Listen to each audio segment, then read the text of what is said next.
ഇയാളൊരു എഞ്ചിനീയറിംഗ് വിദ്യാർത്ഥി. പഠിച്ചിരുന്നപ്പോൾ സൗഹൃദത്തിന് വേണ്ടി മാത്രം നടന്നത്. അത് ഇവന് നേടിക്കൊടുത്തത് ഒരുപാട് സപ്ലിമെന്ററികൾ. കൂട്ടുകാരെല്ലാവരും പല വഴിയെ കരകയറിയപ്പോൾ ഇയാൾ ഒറ്റയ്ക്കായി. ആ ഒറ്റപ്പെടൽ ഇയാളെ വല്ലാതെ അലട്ടുന്നു. കുന്നോളം സപ്ലികൾ അതിലേറെ. ഏതാണ്ടെല്ലാം മടുത്തതുപോലെ.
ആരാ നിങ്ങൾ?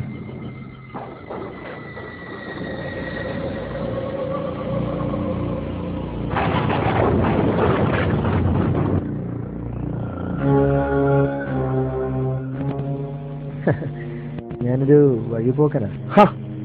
നിങ്ങൾ എന്തിനിടെ വന്നു എന്നാ ചോദിച്ചത്? പുറത്താർക്കും പ്രവേശനമില്ലെന്ന് ബോർഡൊന്നും കണ്ടില്ല, അതുകൊണ്ട് ചുമ്മാ കയറി. തമാശയാണോ? നിങ്ങളുടെ തമാശ ആസ്വദിക്കാനുള്ള മൂടിലല്ല. നിങ്ങൾ പുറത്തേക്ക് പോകും, എനിക്ക് വേറെ പണിയില്ല.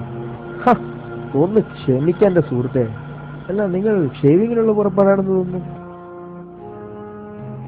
എന്താ നിങ്ങൾ എന്നെ കളിയാക്കിയാണോ? എന്നെയൊന്ന് ചാടാനും വിടില്ല നിങ്ങൾ. നിങ്ങൾ എന്തിനാണ് ചൂടാകുന്നത്?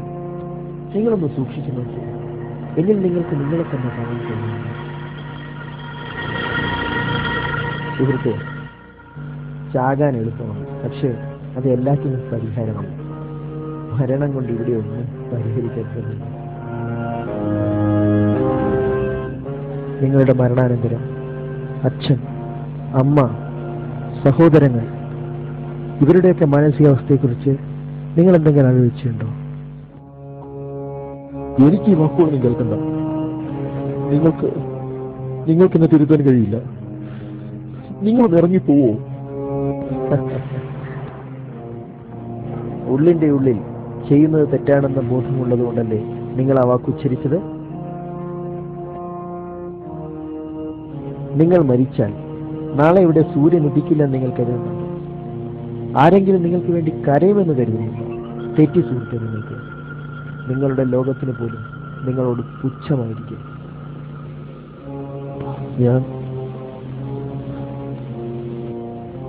ഞാൻ തോറ്റവനാണ്. അത് പരീക്ഷയിലല്ലേ, ജീവിതത്തിലല്ലല്ലോ. തോറ്റ പരീക്ഷാ പേപ്പറുകൾക്ക് വേണ്ടി നിങ്ങൾ കരയുമ്പോൾ എന്തുകൊണ്ട് ജയിച്ചതേക്കുറിച്ച് നിങ്ങൾ സന്തോഷിക്കുന്നില്ല? പിന്നെ എന്തിന് നിങ്ങൾ കഷ്ടപ്പെട്ടവ ജയിച്ചു? അതുകൂടി തോൽപ്പിച്ചിട്ട് ഒന്നിച്ച് മരിച്ചുകൂടായിരുന്നു? എത്രയോ അധ്വാനം കാണിക്കായിരുന്നില്ല. നിങ്ങൾ നിങ്ങൾ ആരാണ്? ഞാൻ പറഞ്ഞില്ലേ ഞാനൊരു വഴിപോക്കനാണെന്ന്. ഞാനേതായാലും പോയേക്കാം, പണി നടക്കട്ടെ. ആ ബ്ലേഡ് ഒന്ന് തരൂ.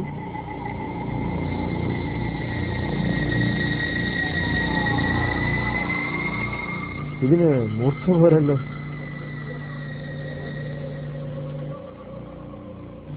ഇത് വെച്ചോളൂ.